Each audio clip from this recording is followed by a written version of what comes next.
In 409 AD, the people of Britannia, plagued by barbarian raids from the north, sent urgent pleas for assistance to Roman Emperor Honorius.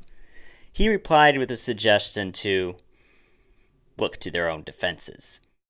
The recent ruling by federal judge Beth Bloom on the Parkland shootings sounded eerily similar, but with one key difference. Honorius admitted his inability to defend the inhabitants of a faraway island.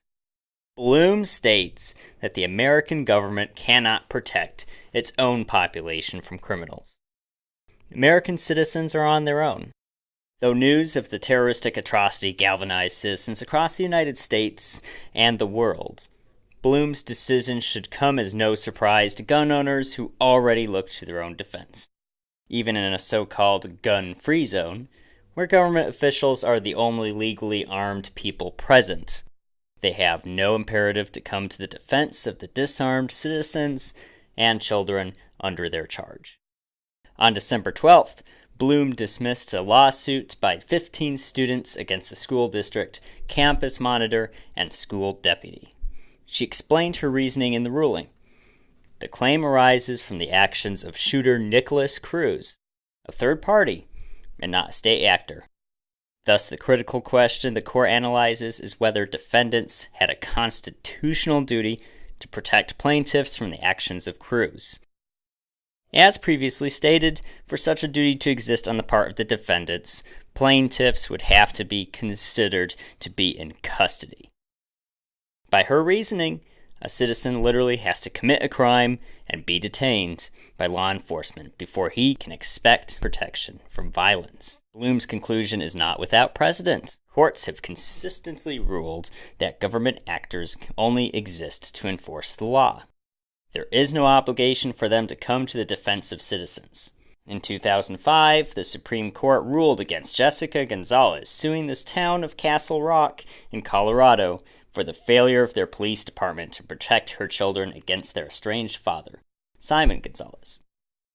He violated a restraining order and kidnapped their 3 young daughters from Gonzalez's yard. For hours, she frantically notified the police of the crime. Simon even called her to say he had taken the girls to the amusement park. Despite a crime in progress and knowing the exact location of the perpetrator, no one intervened. That night, Simon drove to the police station and opened fire on officers. He died in the brief gun battle. Afterward, the bodies of all 3 girls were discovered in the bed of his truck. Naturally, Gonzalez sued the city in a case that went all the way to the Supreme Court. Her efforts were in vain. Legally, the employees of Castle Rock had no obligation to defend its citizens from harm. In fact, public officials had no interest in doing anything at all until the murderer showed up at their doorstep and started shooting at them. In 2011, a lunatic armed with a knife terrorized New York City on a 28-hour killing spree.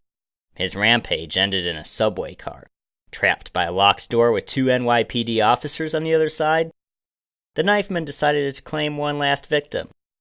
He went up to the commuter Joseph Lizito and told him, "You're going to die," and stabbed him repeatedly. The 2 NYPD officers a few feet away did nothing except watch through the window. Despite multiple wounds to the head, torso, and arm, Lizito wrestled his assailant to the ground and disarmed him.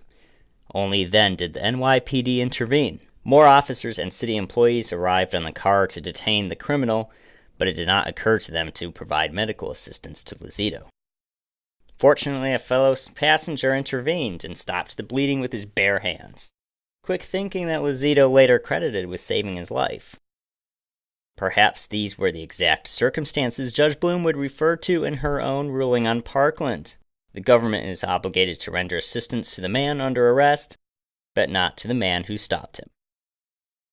To add insult to injury, NYPD took full credit for the arrest and didn't mention Lizito. Only when reporters discovered Lizito's involvement did city officials acknowledge him. They might have preferred this embarrassing episode go unnoticed. Lizito sued the city for gross negligence. But like Gonzalez before him, a judge ruled that the officers present had no obligation to intervene, even as a man was trying to stab Lizito to death directly in front of them. To their credit, many law enforcement officers across the nation have expressed continuing frustration at the bureaucratic red tape, preventing them from serving the public. The Pulse nightclub shooting in 2016 is one egregious example of this. Within seconds of the gunman's attack, multiple policemen heard the gunfire and burst into the building to the rescue. But before they could locate the shooter, they received orders to stand down. The city of Orlando preferred dozens of innocent people to be killed, rather than allow their highly trained officers to take the initiative. What lesson can be learned from these cases? Defense is a personal responsibility. Every citizen in this country has a duty to have the education and the tools needed for personal and family protection. Do whatever it takes. Get a concealed carry weapon. Look to other tools. There are plenty of them. Pepper spray, personal alarms, knives, or even a heavy-duty flashlight might be the equalizer needed during a violent crime. Personal safety is the duty of the individual, not the state.